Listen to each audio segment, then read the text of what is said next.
అన్ని వర్గాల వారికి సంబంధించి అంటే విద్యార్థులు, గృహిణులు, ఉద్యోగస్తులు, వ్యాపారస్తులు, సినీ రాజకీయ రంగాల వారు, అలాగే విదేశాలకు ప్రయాణం చేస్తున్నటువంటి వాళ్ళు, వీరందరికీ సంబంధించి ఈ మే 15 నుంచి నెలాఖరు వరకు కూడా ఇప్పటి వరకు మనం ఎప్పుడు కూడా మాస ఫలితాలు చెప్పుకుంటూ వచ్చాం. కానీ ఈ 15 రోజుల గురించి ఇంత విశేషంగా ఎందుకు చెప్తున్నారు అంటే, ఈ 15 రోజులు అంటే మే 15వ తారీఖు నుండి 12 రోజుల పాటు సరస్వతి నది పుష్కరాలు జరుగుతున్నాయి. అయితే మనందరికీ ఏంటంటే పుష్కరాలు 12 సంవత్సరాలకు ఒకసారి వస్తాయి, బాగానే ఉంది. ఎందుకు 12 సంవత్సరాలకు ఒకసారి వస్తాయంటే, ప్రతి నదికి ఒక రాశి ఉంటుంది. ఆ రాశి వారికి ఈ యొక్క రాశి ఈ యొక్క నది అనుసంధానమై ఉంటుంది. కాబట్టి మనకు ద్వాదశ రాసులు 12 రాసులు కాబట్టి సంవత్సరానికి ఒక నదికి సంబంధించినటువంటివి పుష్కరాలు ఏదో రూపకంగా జరుగుతూ జరుగుతూ ఈ యొక్క 12 రాసుల వారికి కూడా ఒక్కొక్క నది పుష్కరాలు సంభావితం అనుసంధానం అయి ఉంటాయి. దాంట్లో మిథున రాశి వారికి సంబంధించి ప్రత్యేకంగా, అలాగే అష్టమ, అర్ధాష్టమ శని ప్రభావాలతో ఇబ్బంది పడుతున్నారు. అర్ధాష్టమ శనికి ఈ మిథున రాశి వాళ్ళు ఇబ్బంది పడుతూ ఉన్నారు.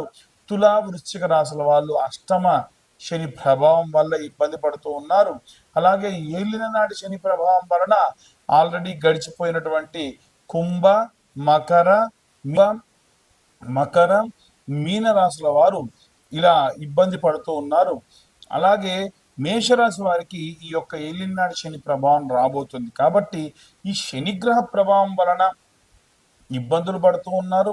అలాగే ఈ సరస్వతి పుష్కరాలలో ఎందుకండి మేము సరస్వతి పుష్కరాలు ఏ పుష్కరానికైనా వెళ్ళి ఎందుకు చేయాలి అని అడిగితే, సరస్వతీదేవి పుష్కరాలే కాదండి, ఏ పుష్కరాల్లో అయినా సరే మన పితృదేవతలకు ఏమైనా తర్పణాలు విడిచిపెట్టినా, పిండ ప్రదానాలు చేసినా, ప్రత్యేకంగా పితృదోషాలుంటే అవన్నీ కూడా పోతాయి. ఏమవుతుంది పితృదోషాలుంటే? చదువుకునే విద్యార్థి ఎంత చదివినా కానీ మంచి మార్కులు రావు, మంచి ర్యాంకు రాదు. గృహిణులకు ఎంత చేసినా గుర్తింపు ఉండదు. ఉద్యోగస్తులకు ఎంత కష్టపడ్డా కానీ ఈ పితృదోషాలు లాంటివి ఏమైనా ఉంటే సరైనటువంటి ఎదుగు పొదుగు లేకుండా ఉంటారు. వ్యాపారస్తులకు ఎంత బాగా వ్యాపారం జరిగినా ఖర్చులు అధికంగా ఉంటూ ఉంటాయి. అలాగే సినీ రాజకీయ రంగాల్లో ఉన్న వారికి కూడా పితృదోషాల వల్ల బహు విధాలైనటువంటి రకాలుగా ఇబ్బందులు పడుతూ ఉంటారు. ఇవేవి కూడా ఉండకుండా ఉండాలి అని అంటే వచ్చినటువంటి పుష్కరాల్ని మనం సద్వినియోగం చేసుకొని ఆ పుష్కరాల్లో తిల తర్పణాలు, పిండ ప్రదానాలు చేయండి. చాలా చాలా మంచిది. అయితే ఈ పిండ ప్రదానాలు ఇవన్నీ చేస్తే ఎలా కలిసి వస్తుందండి అంటే, కొంతమంది చూడండి వాళ్ళు పితృతర్పణాలు బాగా చేస్తారు. ఏంటయ్యా మీకు ఇంత డబ్బు ఉంది, ఇంత బాగా కలిసి, మా పెద్దలు చేసిన పుణ్యం అండి అంటారు. అవునా? అలాగే ఒకవేళ చేయకపోతే ఈ పుష్కరాల సమయంలో ఈ గతించినటువంటి మీ యొక్క పితృదేవతల్ని పిలిచి, చూడయ్యా అక్కడ పుష్కరాలు జరుగుతున్నాయి, మీ వాడు ఎవడైనా సరే పిండ ప్రదానాలు తర్పణాలు చేస్తారేమో అని చెప్పి చూద్దామని చెప్పి అంటే అక్కడి నుంచి ఘోషిస్తూ ఉంటారు. అరే నాయన, ఎన్నో దానాలు చేశా, ఎన్నో ధర్మాలు చేశా, ఎన్నో పుణ్యకార్యాలు చేశా, ఎన్నో దేవాలయాలకి విరాళాలు ఇచ్చాను, ఆ పుణ్యమంతా మీకోసమేరా, నాకింత పిండ ప్రదానం పెట్టి తిలతర్పణాలు చేయండి, శుభం కలుగుతుంది అని ఆత్మలు ఘోషిస్తాయి. అలా చేయడం వలన ఖచ్చితంగా వారు చేసిన పుణ్యమంతా కూడా మీకు లభిస్తుంది. అన్ని సమస్యలు తీరుతాయి. సంతానం లేని వారికి సంతానము, పిల్లలు బాగా ఏజ్ అయిపోయి పిల్లలు కాని పెళ్ళిళ్ళు కాని వాళ్ళకు పెళ్ళిళ్ళు అవుతాయి. ఇంకా ఎన్నో రకాలైనటువంటి రైతులు, చేతి వృత్తులు, కుల వృత్తులు చేసుకునే వారు కూడా వారికి సజావుగా భూమి అంతా కూడా సమృద్ధిగా ఉంటుంది. ఈ ఏలినాటి శని ప్రభావం కూడా పోవాలి అని అంటే వచ్చేటువంటి ఈ యొక్క వైశాఖ అమావాస్య రోజున ప్రత్యేకంగా శని జయంతి. ఆ రోజున తిలాహోమాలు కానీ తైలాభిషేకాలు కానీ ఆచరించండి. శనికి సంబంధించినటువంటివి చేయండి. ఎందుకంటే 6 నుంచి 7 రాసుల వాళ్ళు ఏదో రకంగా శనిగ్రహం వల్ల ఇబ్బంది పడుతూ ఉన్నారు. వీరందరి ఇబ్బంది పోవాలి అని అంటే ఈ ఉన్నటువంటి ఈ శని జయంతిని సద్వినియోగం చేసుకొని తిలాహోమాలు, తైలాభిషేకాలు చేయించుకోవడం మంచిది. కాబట్టి ఈ తిలాహోమము, తైలాభిషేకానికి కలిపి 1116 మాత్రమే ఛార్జ్ చేయడం జరుగుతుంది. ఇవి వీలైతే ఈ యొక్క హైదరాబాద్ కొత్తపేటలో కానీ బడంగపేటలో కానీ తైలాభిషేక హవనములు ఆచరింప చేయాలనేటువంటి సంకల్పం ఉంది. ఇందులో పాల్గొనదలిచిన వారు కింద ఉన్న నెంబర్కి కాల్ చేసి ఖచ్చితంగా పూజలో పాల్గొనదలిచిన వారు మాత్రమే రండి.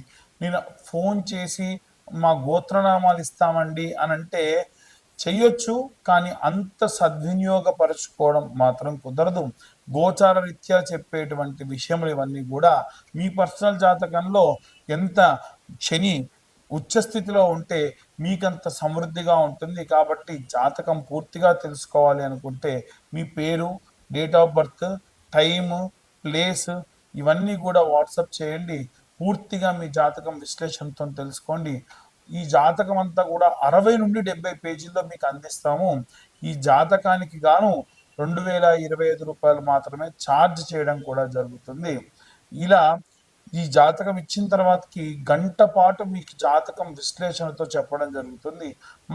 మా యొక్క డేట్ ఆఫ్ బర్త్ టైం లేదండి అనుకునే వారు ఎటువంటి డబ్బు వృధా చేయకండి.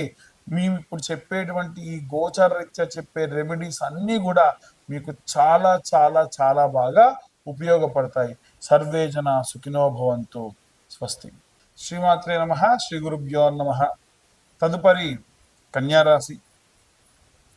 కన్యారాశి వారికి సంబంధించి మే 15వ తారీఖు నుండి నెలాఖరు వరకు ఎలా ఉందనే విషయాన్ని చూసుకుంటే మిశ్రమ ఫలితాలు గోచరిస్తూ ఉన్నాయి. కన్యారాశి వారికి సంబంధించి అనవసరమైనటువంటి విషయాల్లో తలదూర్చడం కానీ, తనది కాని వస్తువును తీసి ఎత్తుకొని మీద పెట్టుకోవడం కానీ, విపరీతమైనటువంటి మానసికమైన ఒత్తిడిని సంభవించడం కానీ జరుగుతూ ఉంటాయి. ఎట్టి పరిస్థితులలో వీరు మీది కానటువంటి వాటి జోలికి పోకుండా ఉంటే మంచిది. మీది కాని విషయంలో తల దూర్చకుండా ఉంటే మంచిది. ఎవరైనా ధూర్తతనంతో మిమ్మల్ని మాట్లాడేటువంటి వారు ఉంటారు. మీ యొక్క సంబంధించినటువంటి వారు వారికి చెప్పాల్సినటువంటి గుణపాఠం ఖచ్చితంగా చెబుతారు. దాంట్లో ఎటువంటి సందేహము లేదు. అనవసరమైనటువంటి వాటి జోలికి వెళ్ళకండి. ఈ 15 రోజులలో కూడా సరస్వతి పుష్కరాలు మన యొక్క కాళేశ్వరంలో ఉన్నటువంటి ప్రాణహిత, గోదావరి, సరస్వతి నదుల సంగమం జరుగుతూ ఉంటుంది. కాబట్టి అక్కడ సరస్వతి పుష్కరములలో పుష్కర స్నానం ఆచరించండి. ఎంతో విశేషమైన సత్ఫలితాలు పొందవచ్చు. అలాగే ఈ యొక్క కన్యారాశి వారికి సంబంధించి అనుకోని విధంగా ఎక్కడి నుంచో రావాల్సినటువంటి ధనము రావడము, ఎంతో ప్రయత్నాలు చేస్తున్నటువంటి మీకు ఆ ప్రయత్నాలు సఫలీకృతం కావడము, ఏదైనా ఒకే విషయం గురించి పదే పదే ఆలోచించడము, ఇలాంటివి బాగా జరిగే అవకాశం ఉండి నిద్రలో కూడా ఉలిక్కిపడి లేచేటువంటి పరిస్థితులు కూడా కనిపిస్తూ ఉన్నాయి. ఎట్టి పరిస్థితులలో మీరు ఇలాంటి వాడి జోలికి వెళ్లకుండా ప్రశాంతంగా ఉండేట్టుగా ప్రయత్నం చేయండి. అలాగే వీరు ఎలాంటి దీపారాధన చేయాలి అని అంటే, మనకు కుబేర కుంకుమ అని ఉంటుందండి. ఆ కుంకుమ కొద్దిగా చిటికెడు మాత్రమే తీసుకొని మీరు ఏదైనా కొబ్బరి నూనెలో లేదా ఏదైనా నువ్వుల నూనెలో, కొబ్బరి నూనెలో కానీ ఆవు నెయ్యిలో కానీ కలపండి. ఆ కుబేర కుంకుమని ఆకుపచ్చ రంగులో ఉన్నటువంటి ఒత్తిని వేసి వెలిగించి దీపారాధన చేయండి. ఆకుపచ్చ రంగులో ఒత్తులు ఉంటాయా అంటే నారలతో పూజా స్టోర్లలో దొరుకుతున్నాయి. ఎవరైనా సరే చేయవచ్చు. లేదా ఉన్న సాధారణమైన ఒత్తినే ఆ యొక్క నూనెలో ముంచేస్తే ఆ ఒత్తంతా కూడా కుబేర కుంకుమ కలిసి ఉంటుంది కాబట్టి అది ఆకుపచ్చ రంగులో మారుతుంది. అలా దీపారాధన చేయండి. మంచి వ్యాపారాభివృద్ధి కూడా కలుగుతుంది. మీరు చదవవలసినటువంటి మంత్రం ఏమిటి అనంటే, వీరు ఎల్లప్పుడూ కూడా బుధగ్రహానికి అధిదేవత అయినటువంటి విష్ణుమూర్తి యొక్క మంత్రాన్ని చదువుకోవడం మంచిది. నారాయణాయ విద్మహే వాసుదేవాయ ధీమహి తన్నో విష్ణు ప్రచోదయాత్ అన్న మంత్రాన్ని చదవచ్చు. లేదు అంటే శాంతాకారం భుజగశయనం పద్మనాభం సురేశం విశ్వాకారం గగన సదృశం మేఘవర్ణం శుభాంగం లక్ష్మీకాంతం కమలనయనం యోగ వృత్యానగమ్యం వందే విష్ణుం భవభయహరం సర్వలోకైకనాథం అనేటువంటి మంత్రాన్ని కూడా పఠనం చేస్తే విశేష సత్ఫలితాలు పొందుతారు. ఇంకా ఎలాంటి రెమెడీస్ పాటించాలనే విషయాన్ని ఇప్పుడు మనం తెలుసుకుందాం.